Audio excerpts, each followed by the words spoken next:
When I lay in my bed, I need inspiration. So I painted the names of people who inspire me on the wall of my bedroom.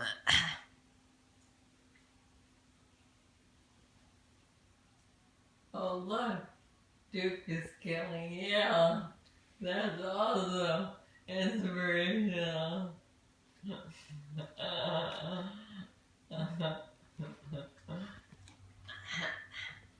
For example, as I look at these names, I realize that what I love about these stories, each one of them gives me a glimpse of glory.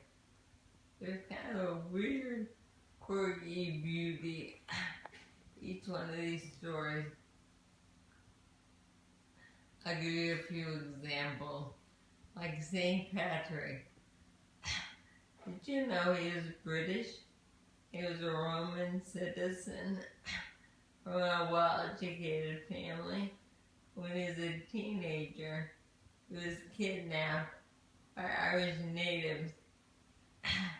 He was a slave in Ireland. All his friends were going to college. But eventually he escaped, went back to England. And then he felt called by God to go back to Ireland and tell people about the way of Jesus. Obviously he was very successful.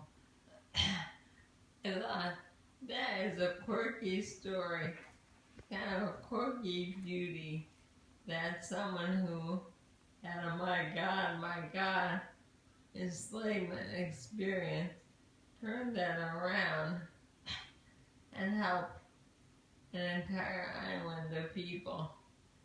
Or I think about Father G. He's a priest in Los Angeles and his parishioners are gang members from a very low income area.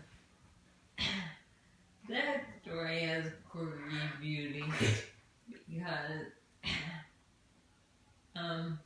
most of the people he worked with do not turn around their lives, live happily ever after.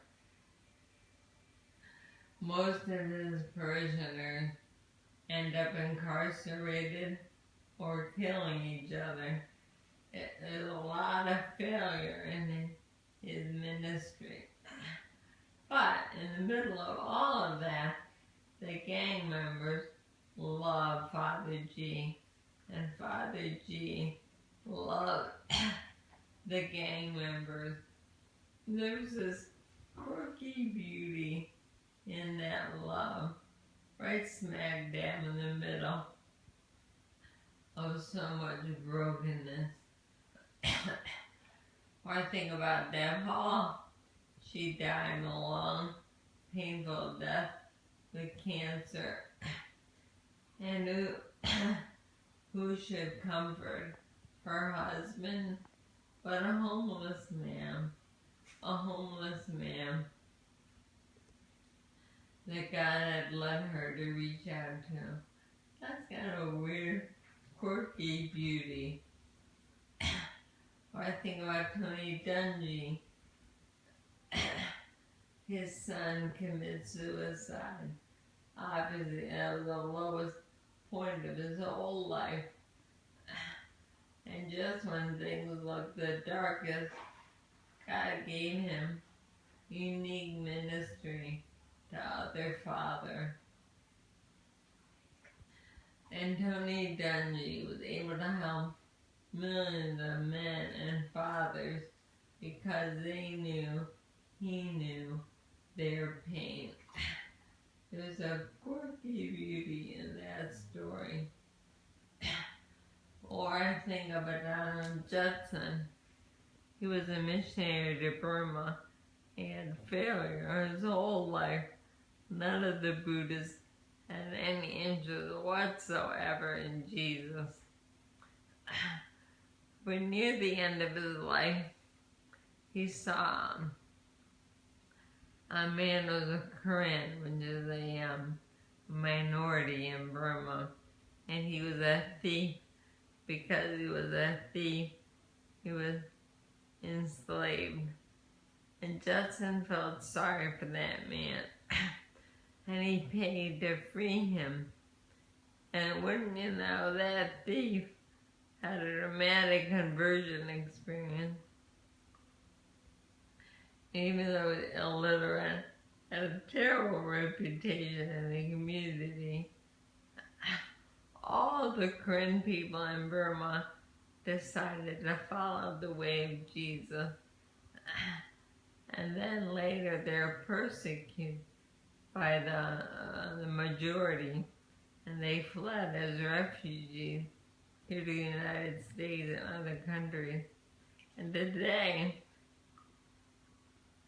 the Karen people are still devoted followers of Jesus, and many of them go to First Baptist right here in Hartford, and that church is kind of dwindling, and they breathe new life into that church.